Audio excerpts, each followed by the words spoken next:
the conversation, or Cindy? All right, good. Yep, So now I'll be on. our recording has started. So I just want to let everybody know that we will be recording the conversation. So if you're uncomfortable with that, make sure to turn off your video. But we are here joined today with Aurora Healthcare in our healthcare focus month of our virtual job seekers network. And I'm going to ask that both of our Aurora Healthcare participants introduce themselves, talk a little bit about their role, their organization, any job roles they've had, education, anything they want to tell us. So we'll start with you, Kelly. All right, thank you. My name is Kelly Engelbert. I will have 20 years with Aurora in August. Oh, I don't know, it's crazy. Started out in an entry-level role and gone back to school a couple of times, got my associate's degree, got my bachelor's, all working at Aurora. I've been in HR about 14 of the 20 years, in HR assistant role, in our business partner role, where we really did everything, and focused on recruitment the last 3 years. So things that I recruited for in the past, I've recruited for everything from housekeeping all the way up to nurse practitioners. My focus this last year has been medical assistants and LPNs. So, and I recruit for the Fox Valley area, Greater Green Bay, Marinette, Sturgeon Bay, Manitowoc, Two Rivers Market. So, thanks for joining. Brittany?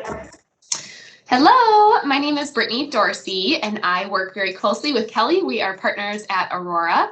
I used to recruit for everything kind of under the sun in the Oshkosh-Fond du Lac market, but we recently switched to more of a functional-based model. So my focus is also medical assistants and LPNs for the Central and North Milwaukee region.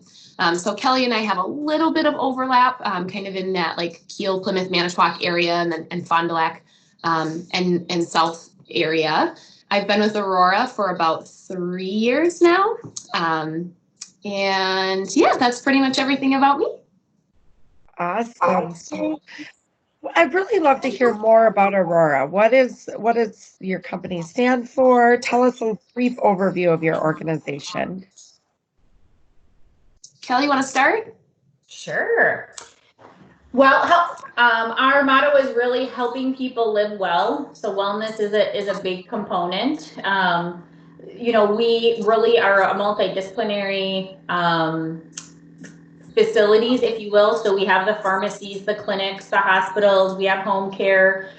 So a wide variety of services and really all interconnected, so we can take care of wherever you're at in your kind of healthcare journey. I guess the things that I would want you to know from an employee perspective, being an employee here, 2 things that we really focus on. One is our patient experience. Our patients are our #1 priority. Without them coming back, we obviously don't have a business. And #2 is our team member engagement and recognition. So this year, we have put a lot of time into recognition. We have a new platform for that. Every year we do feedback or engagement surveys, so we help to understand where everybody's at. I mean, I honestly, we are not a perfect organization, but there's so many great things about Aurora that I could spend the whole 30 minutes talking about it. But in a nutshell, I love coming to work every day because I feel appreciated. And for me, I know that I'll never be a nurse, but I get to hire the great nurses that will eventually take care of my friends and family. So I'm very proud to work for an organization like this. Yeah, well said. And I would just add that the consistent message I hear from everybody who visits Aurora, whether it be as a patient or from a career perspective, is very similar in the sense that everyone is so friendly. It feels like one big family. You're always greeted down the hallway. Just the energy it's very positive and it's very uplifting, which means a lot to me, and is really what captivated me about Aurora. And also just the opportunity to grow within the organization. Being that we are a larger organization, there is a lot of opportunity to grow. And that's something that I think we're really passionate about, helping our caregivers get the best out of what their career goals are too. Yeah, absolutely. That whole bridging, and I think that the technical colleges have done a great job with the MA bridge from the MA to the LPN, and then the LPN to the RN, and we see that just promotionally within the organization from a recruitment perspective. In our MA role, we even have a level 2 where you can be in your same role, just have more experience. There's other obviously criteria to get there, but it's an internal promotion.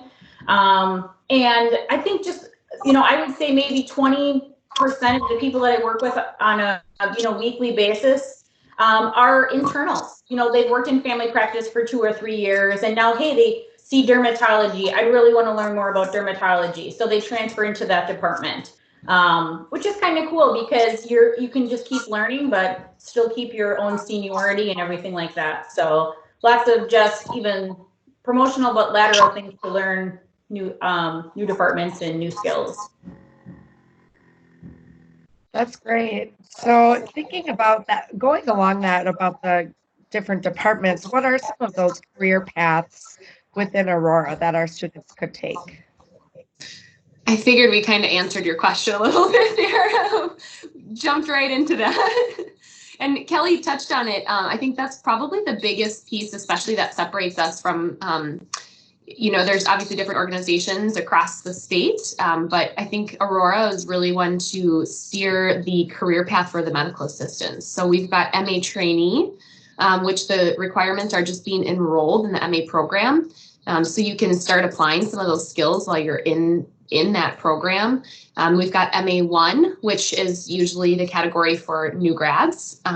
We have MA2, which minimum requirements are 2 years of experience and being certified or registered. So a lot of people ask if you need to be certified or registered as an MA. While it's not a requirement for MA1, if you do want to advance to that MA2, it is. So we always encourage, to get that.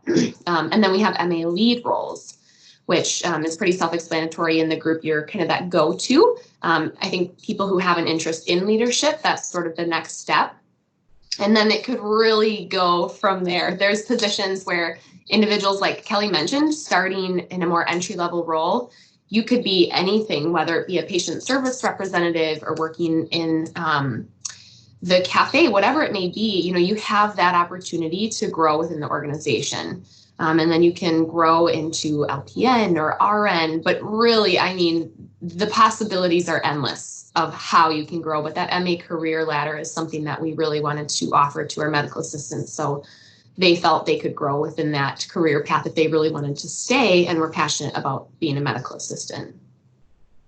Yeah, if I can expand on that a little bit more, I think even in having the background, no matter what educational, that healthcare business certificate, even past experiences, there's a lot of on the job training, if you will, to get to that next level.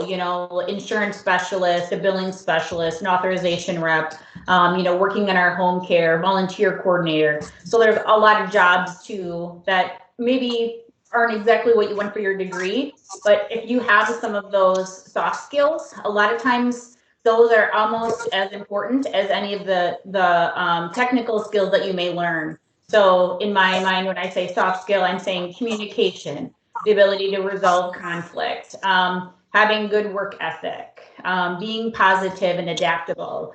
And right now, we are challenging everybody's adaptability with COVID-19, no matter what industry you're in, right? So those soft skills are definitely important to help you move through the organization too. That's great. So thinking about COVID-19, what changes do you expect to your hiring process? And what is the typical hiring process with your organization? You want to start with this one, Kelly? Sure. We used to do obviously a lot of in-person things, and unfortunately at this point we're not doing that. So we're doing virtual interviews with our hiring leaders. So that would be via video. Similar to this, we use a different platform called Modern Hire, but it would be the same concept. And it's usually the hiring leader and the lead. Sometimes they'll bring a staff member on. It depends on the position. Sometimes it's meeting with the physician that they would be working with, or doing like a team meet and greet. Depending on the position that you're looking at. Even in some of our clerical roles, they may meet the leader, but then they do a quick meet and greet via video, where we've even like walked around with the video just to kind of show them the work area and talk with the different employees. If, you know, outside of medical assistant or LPN, even from, you know, clerical perspective. So that's, we usually used to, or we used to do job shadows. We are not doing those currently at this time. More of that video meet and greet, and hopefully we'll be able to get back to that one day. But I think we were talking before, and Brittany had a really good point of just being mindful of when you're on that video, your background, your attire, that type of thing. So yeah, it's definitely different. I think what we've seen as an MA role in the past is going to look different, or LPN role or RN role. You know, with the gowns and the gloves and the masks, and how we are rooming patients differently, and how we're taking their information. So, you know, our processes are in the or I should say, yeah, the process, if you will, of that whole taking care of that patient will look differently in the future. Mm-hmm. Yeah. Do you have anything to add to that, Brittany? Yeah, I think that pretty well encompasses it.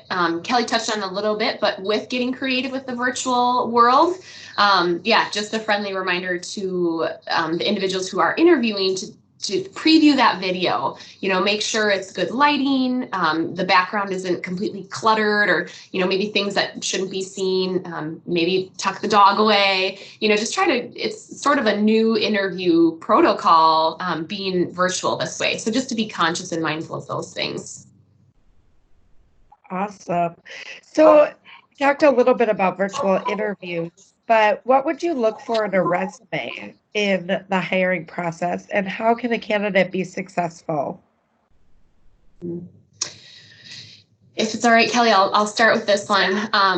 So in talent acquisition, I think it's probably safe to say that we'd all agree that we're looking at a lot of resumes on a daily basis. So for myself personally, and I think my counterparts could agree, a quick, easy glance that can give me the information in a real clear, concise way is top priority for me. So if I can look at your resume, it's organized, it's in chronological order, and it gives me, you know, your most recent employer, the dates you were there, a little brief overview of what you did. That's really what I'm trying to encapsulate in looking at that resume, is just a little brief overview of your background and your experience. The resume gets you the interview, and the interview gets you the job. So pieces to watch out for, you know, grammar errors. If the resume is a little too lengthy, you know, they always say keep it to maybe 1 or 2 pages if you can. Those are probably the big ones for me that stand out. I'm sure Kelly can add a little bit more, but those are probably my key points. Yeah, I think that would encompass it for me too. Just the grammar, keeping it concise, absolutely. And I think also having a clear objective, or if you're going to change your resume based on your position, your objective is, you know, to become a medical assistant at Aurora Healthcare. You know, don't send us the one that you sent to Bellin that said to obtain a medical assistant job at Bellin. You know, so just being mindful, if you're going to customize those based on your jobs that you're applying for, that you're you know, are changing them for each one and not attaching an old one, because then we're really kind of unsure of, you know, what you're looking for. So. So what advice would you give our new graduates for coming to a close, and as they're entering that job market, what advice can you give them? How can they get noticed? What are their top ways to be a successful job candidate? Yeah, I think just from an interview perspective, I think we touched on it, but just being able to communicate professionally. It's okay to pause when you get a question and you're not quite sure how you want to answer it, instead of just maybe saying what's on the top of your mind. Just taking a minute, you know, or a few seconds to think about what you want to say and say it. Or if you kind of are stuck, it's okay to say, hey, can we come back to that one? I know I have a good example. It's just not right there on the tip of my tongue. You know, and then we can circle back to that question. So I think it's good to be mindful. I think also to be prepared. I mean, there's so many different interview questions out there. And you probably just by going through some and being prepared, you'll know. I can tell you, I'm impressed when people tell me about Aurora. So they've done their research about the organization. And that's to me like, wow, you know, he or she is super engaged in coming to work for us here. So, and then I think just highlighting your soft skills, like I said, we can teach you how to enter, you know, medications into Epic, but just highlighting, you know, your accountability, your adaptability, your communication skills, your positivity, those types of things is, you know, some of the things that we're evaluating during that, at least HR interview. And then skill set wise will be that hiring leader, so that's subject matter expert. Absolutely. And just kind of piggyback on a little bit of what Kelly said, the most important piece that I like to tell new grads is it's not just me interviewing you to see if I think you're a fit. It's you need to make sure that we're a fit for what you're looking for. So, you know, if you're interested in more than one area, or on the flip side of that, if you know Aurora is where you want to be, I still encourage candidates to keep their options open. And don't jump at the first offer that you get if you really are not 100% set on that location. I say that because obviously I'm a little biased. I truly feel like Aurora is one of the best places to work, but I want you to feel confident in that decision too. So a lot of individuals feel very obligated if they're extended an offer right away to just take it. But if you're in process with multiple places, and let's say you have an interview next week with Aurora and you're really interested in Aurora, but you get an offer today, it's okay to tell that leader, that employer that you have another interview and you really want to make sure you're making the best decision for yourself. You know, ask for a job shadow. Obviously right now a little unique situation, but like Kelly said, we're trying to adapt the best we can. Make sure it's going to be a good fit for you. You're here every day. You see the people that you work with as much as you see your family. So we really care that not only it's a fit for us, but for you as well. So that's probably the biggest piece of advice I always like to give new grads is, you know, take your time and make sure it's a great fit for you. Well said. Well said. I agree. We don't want to just put somebody in a role. We want to put somebody that's truly passionate or, you know, has a strong interest in that department. Yeah, absolutely. Good job. Yep. And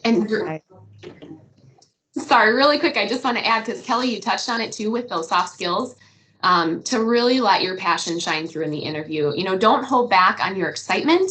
I love to hear it, even if it's over the phone. I can hear when someone's really excited to tell me why they want to be a medical assistant.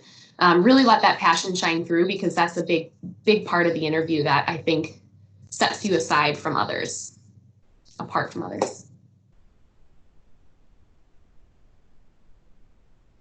Great.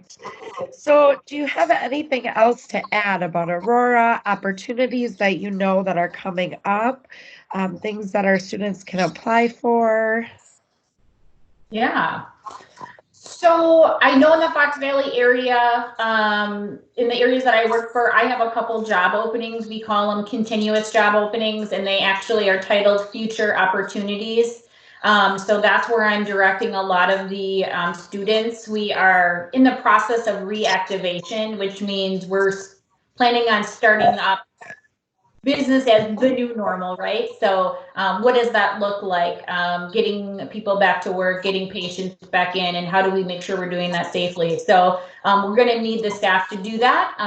So definitely, if Aurora is of interest to you, things are coming up literally every day. I get new emails of things that we've paused on that we are now reopening, or things that when I'm talking to students, like I had a couple interviews last week. And I said, hey, I know some things are coming down the pipeline. We just don't have them posted yet. So even just reaching out to those general openings, you can get a lot of information of openings that are coming down the pipeline. And I know probably Brittany is too, but we're proactively interviewing our students so that when those jobs come open, we can get you, set up with that hiring leader right away.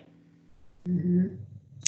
Yeah, absolutely. Everything that Kelly said, same kind of in my boat. We definitely have opportunities that we are still actively recruiting for. And, if there is any limbo time due to the situation, or just that you're getting close to graduation, I think best boat you can be in right now is start getting your face out there, getting your name out there.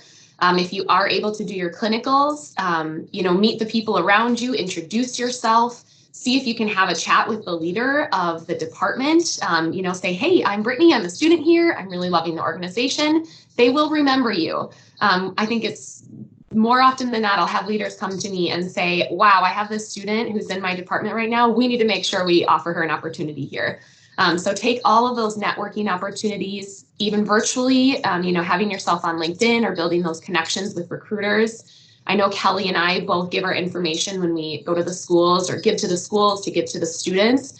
Reach out, send an email, whatever it may be. We love to have that connection with the community and with the students. We have individuals who say move away, and then in a year they say, hey, I remember talking to you, Brittany or Kelly, at this job fair.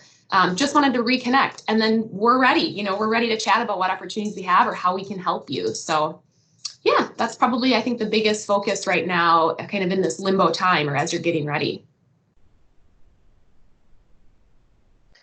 That's great. Thank you so much for being with us today, talking with us, answering our students' lingering questions about their job search during a time of uncertainty. We appreciate the partnership and the relationships that we have with Aurora.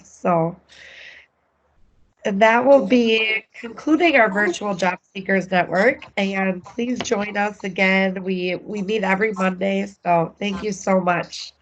Thanks, Sarah. We feel the same. We appreciate everything you guys do for the students and couldn't appreciate the partnership more. So thank you. Yeah. Ditto, absolutely. All right. Thank you, Brittany. Thank you, Kelly.